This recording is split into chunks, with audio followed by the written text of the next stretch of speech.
সেই অন্তর্বর্তীকালীন সরকারের মূল দায়িত্ব কি?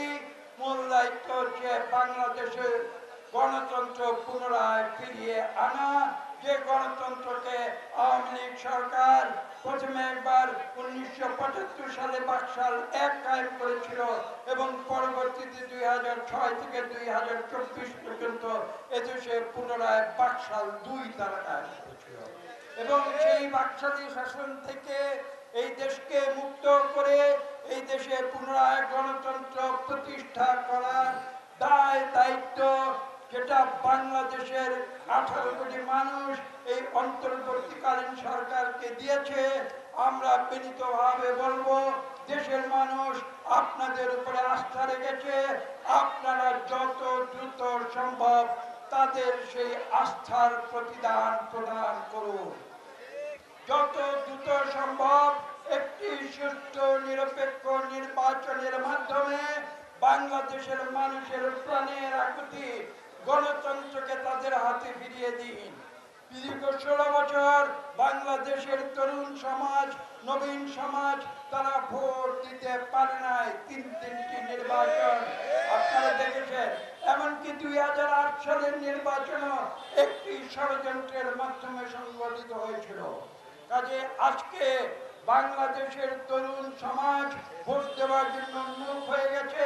বাংলাদেশের প্রবীণ সমাজ তারা ভোট দেওয়ার জন্য উন্মুখ হয়ে রয়েছে। কাজে আগামীতে বাংলাদেশের যে 12 কোটি ভোটার রয়েছে তাদের ভোটের অধিকার নিশ্চিত করার জন্য আমরা দীর্ঘ 16 বছর সংগ্রাম করেছি। এই সরকার যারা এসেছে, জনগণ তাদেরকে এই গুরু দায়িত্ব দিয়েছে যে দেশে একটি সুষ্ঠু নিরপেক্ষ নির্বাচন করে তারা বাংলাদেশকে পুনরায় গণতন্ত্রের পথে ফিরিয়ে আনবে। আমরা জানি এখানে সংস্কারের প্রয়োজন রয়েছে, আমরা জানি দেশে ন্যায় বিচারের প্রয়োজন রয়েছে, কিন্তু প্রশ্ন হচ্ছে এই সংস্কার এবং বিচার দুটোই কিন্তু একটি চলমান প্রক্রিয়া।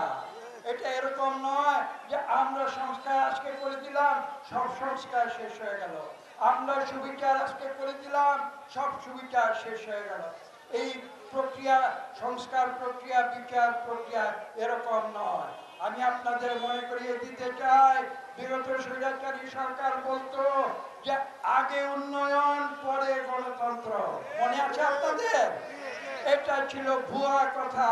কাজে আজকে কারোর মুখে আমরা এটা শুনতে চাই না যে আগে সংস্কার হবে, আগে বিচার হবে, পরে গণতন্ত্র হবে, পরে নির্বাচন হবে। এই কথা আমরা আজকে অন্তর্বর্তীকালীন সরকারের মুখে শুনতে চাই।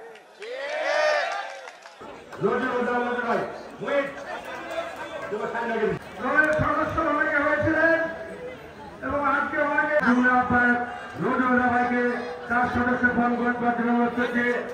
তারপরে মামুন ভাইকে দেওয়ার সদস্য ফোন দেওয়ার জন্য মামুন রশিদ মামুন ভাই তার সদস্য ফোন করার জন্য তাকে 20 টাকা দিয়ে সংগ্রামের নেতৃবৃন্দ সদস্য ফোন নবায়ন করছেন। রাজশাহী সদস্য ফোন নবায়ন করবেন রাজশাহী মহানগর।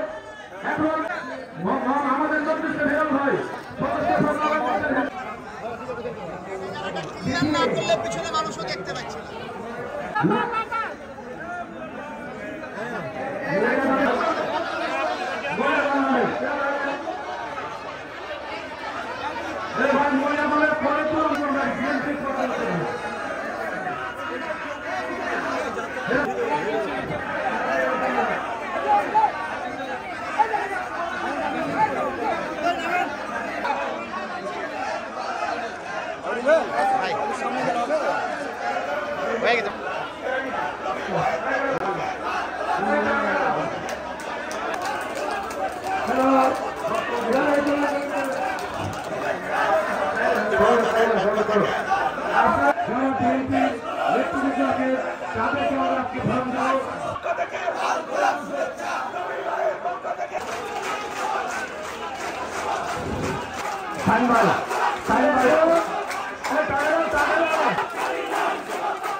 Bye.